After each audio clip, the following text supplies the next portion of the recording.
Good morning, Thailand. My name is Alex, and I'm Jay. And we have some news updates for you from around Thailand this Thursday, January 9th. But before we begin, please remember to subscribe to the channel. It helps us out a lot. A lot. Now, today we will be talking about potential jail time for yet another Shinwatra family member. Yes. Moo Deng's entry into the political realm. You heard that right. Moo Deng. Yeah. Now, a little later, we will be talking about rescue efforts underway after a tragic earthquake in Tibet.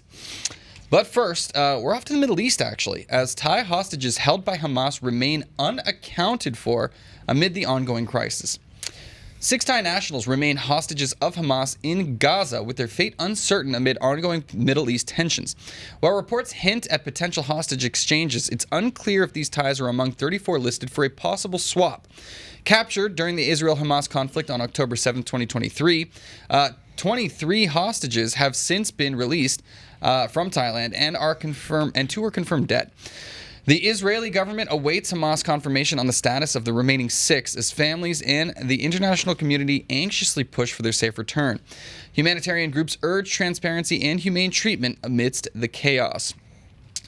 This is one of those very frustrating situations where, Hamas is very desperate for any sort of leverage that they can find. Unfortunately, that is coming in the form of Thai nationals, which really have nothing to do with this conflict at all. So sort of definitely caught in the crossfire. Yeah. Many released already, 2 dead already. So you can understand everyone's anxiety regarding the 6 that are remaining missing and unaccounted for. So hopefully they can be returned safely back to their home here in Thailand. But time will have to tell. Yeah. Moving on to our next story, talking a little bit into Thai politics. Yingluck Shinwatra faces jail if she returns to Thailand. Former Thai Prime Minister Yingluck Shinwatra, exiled since her 2017 conviction over a corruption-linked rice scheme, faces possibility of jail if she returns to Thailand. Yingluck's 5-year sentence disqualifies her from a new alternative detention program aimed at reducing prison overcrowding, which only applies to sentences of up to 4 years. Justice Minister Tawi Satsong emphasized the program's impartiality, dismissing rumors it was tailored for Yingluck. The initiative focuses on aligning with international correction standards and reducing reoffending rates, but still requires procedural refinements before full implementation. Yingluck's case highlights ongoing legal and political tensions in Thailand. What's with the Shinwatras and self-exile? Like brother, like sister, I guess, or something like that in the situation. This is...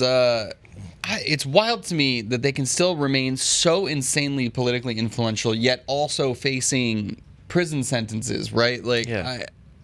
I guess that should be familiar to me as an American, but it's. I'm curious to see if this is like what happened with Thaksin, right, where he was supposed to face jail time, arrived back after his exile of 17 years. She's also exiled.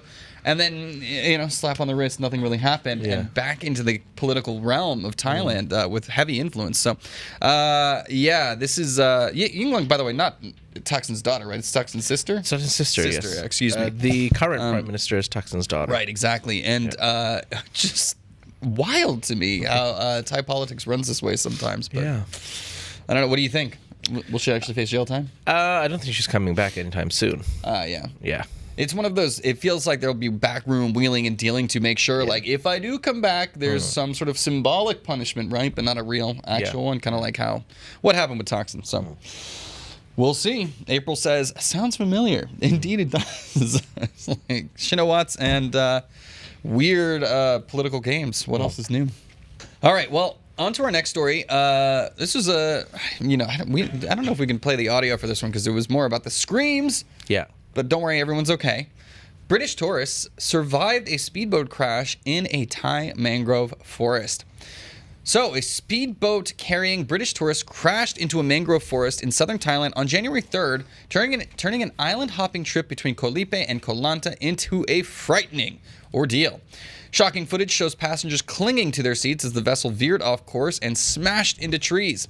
Now, tourist Ellie Neary described the incident as terrifying, but fortunately, no serious injuries were reported despite the chaos. It's one of those things, man. I don't understand. There was people little bit of drama unfolding. Everybody is generally okay. I know we see somebody getting stretchered away here, but it seems like everybody was relatively unscathed.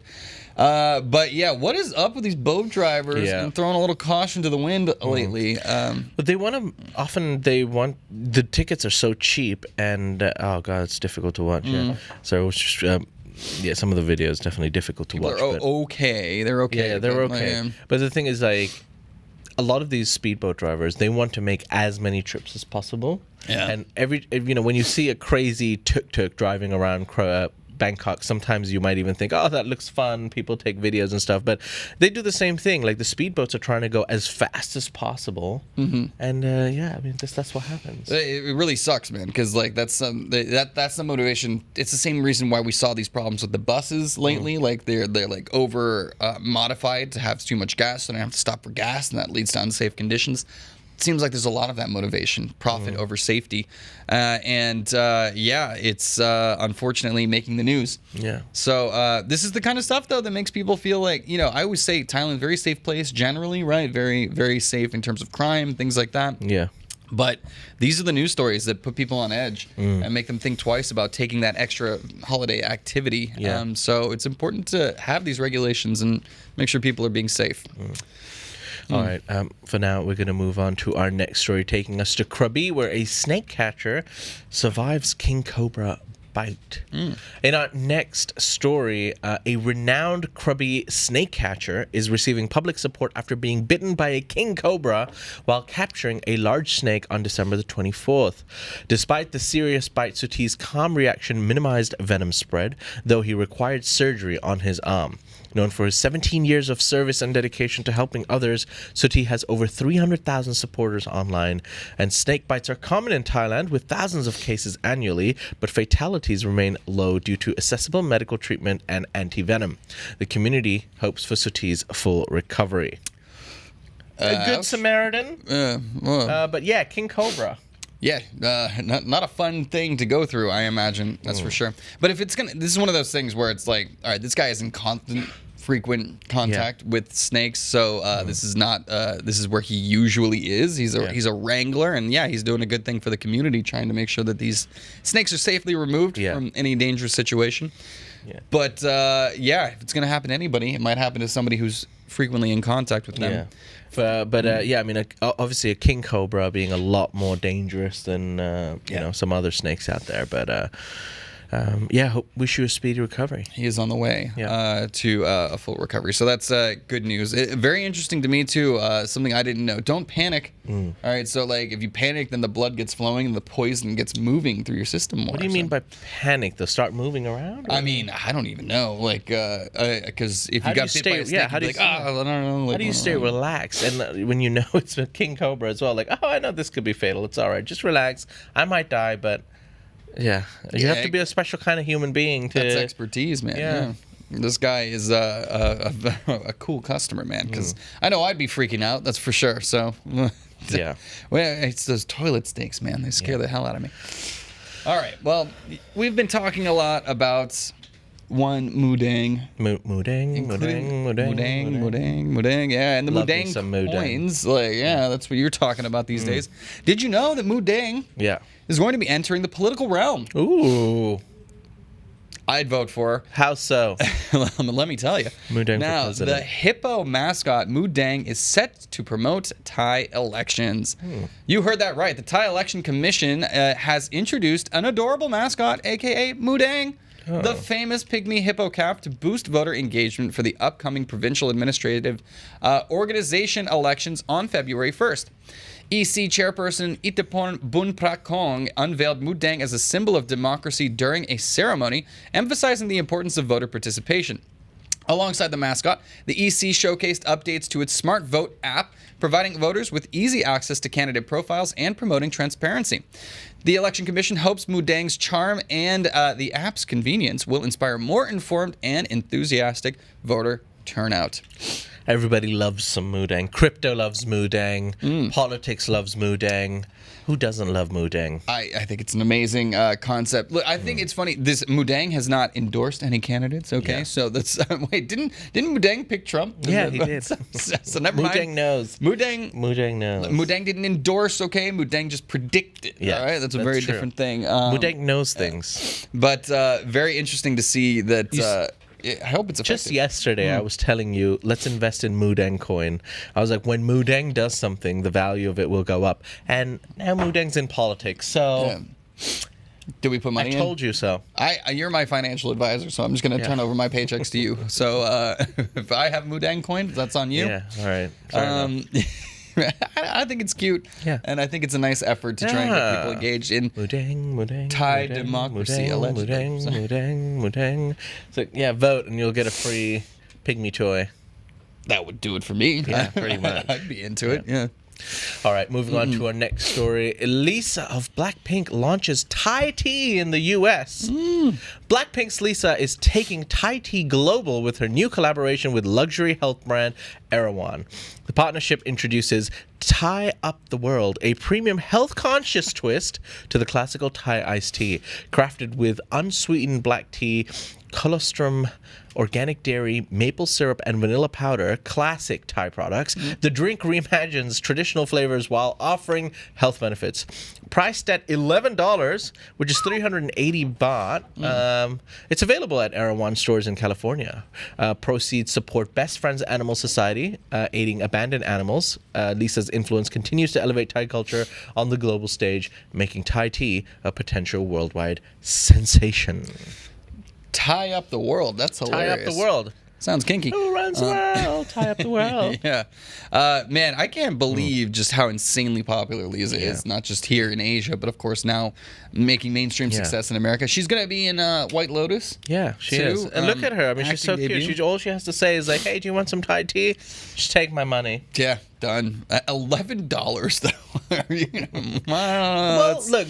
Whoa, bit whoa, rich for my taste. Whoa. Obviously, it's not something you'll be having every day unless you have that much to spend for just a drink. But I think people would try it. I think it's a good way to get like, okay, Thai tea and stuff. I mean, even though it probably tastes nothing like Thai tea. I was going to say, those ingredients don't add up, I feel like. But hey, it's Lisa, and I'm all for it. Yeah. I say yay. You got the Lisa endorsement. You got a lot of people's money. I'm not sure about mine, but we'll see. I don't know. I think these. I'll do whatever she says. Is this something that's gonna stick? Is this just a fad? Is this a trend? Like, It's I don't know. probably more of a trend. If it doesn't work out, they'll say like, "Oh, it was just like a New Year's special. You know, we were trying something out." But the people who are shopping at Erewhon, which is like what the most expensive supermarket for the elites or something. Yeah. There we go. Good. Yeah. Okay, hold on. We got a serious face now. Okay. I've been getting yelled at for doing this. So Yes. unfortunately, after the Thailand news, we're trying to end with some happy stories. When we go to the ASEAN section, it's a crapshoot of whether or not we'll have something weird, business, economics. Unfortunately, we will be doing a bit of tragedy right now. As we head to an unfamiliar location. I believe it's the first time we've been here on Good Morning Thailand, and we're off to Tibet. Where unfortunately rescuers are in a race against time after an earthquake has rocked Tibet. So, rescuers in Tibet are racing to find survivors after a magnitude 6.8 earthquake struck near Mount Everest, leaving over 126 dead and 188 injured. Over 400 people have been rescued, but many remain unaccounted for in freezing temperatures, risking hypothermia. The quake caused significant destruction, including destroying 3,609 homes and extensive terrain shifts. More than 46,000 people have been relocated, with over 14,000 rescue personnel deployed. The disaster has drawn international condolences, and aftershocks continue to rattle the region, with warnings of further quakes. So this is not the first time this area of the world has been hit with earthquakes, and unfortunately that natural disaster is rearing its ugly head once again in a place like Tibet too, which is not very well developed and is particularly susceptible to these things. China in its western regions has been hit by earthquakes in 2008 and as recently as 2019, I want to say, something like that. And here it is again, unfortunately. So hopefully the rescuers can get to everybody that needs help. All right, for now, we're going to move on to our next story that's taking us to Japan as mochi choking incidents claimed 2 lives during Japan's New Year celebrations. 2 elderly men in Tokyo died from choking on mochi rice cakes during Japan's New Year celebrations, a recurring danger despite annual safety warnings. Who knew mochi, a traditional part of the holiday, is known for its sticky texture that can obstruct airways? Now, authorities urge caution, advising people to cut mochi into small pieces and eat it at the presence of others. From 2019 to 2023, over 90% of mochi-related choking incidents involved people aged 65 or older. Despite public awareness, the delicacy continues to cause fatalities annually, highlighting its risk during Japan's most important family holiday. Who knew that would be ever a cause of a death? But I think mochi, like most Japanese people, kind of grow up with it as like a snack and something normal and Totally normal, yeah. even if you're older, you want to enjoy it, but causing death. Yeah, a couple of weird things about the story. It does appear to be mostly just affecting older people. Yeah. Like, this is something that it's people 65 and older that apparently are really at risk for this. There have been some very famous incidents. There was back in 2000, some woman actually saved her grandfather or her father using a vacuum cleaner to suck that thing out. Apparently it's a real hazard, and it's been a recurring danger. People have died from this pretty much every single year around the New Year time. And it is a well-known thing in Japan, and apparently it's continuing to be an issue. I guess you put it all in the mouth, and it's because it's sticky, just kind of when it's stuck there, it's difficult to take it out as well. Yeah. Strange. Yeah. But definitely be safe. And if you're in that at-risk population, because apparently it is that older demographic, I guess do it with a spotter, because this is an ongoing danger, apparently. It's only 2 people, which of course that's a tragedy. It sucks, but I wonder what are choking hazards in general? Yeah. What are the numbers of that in general over there? It's one of those strange death stories. Yeah. How did he go? Choked on a mochi, doing what he loved, hopefully. But that's tough.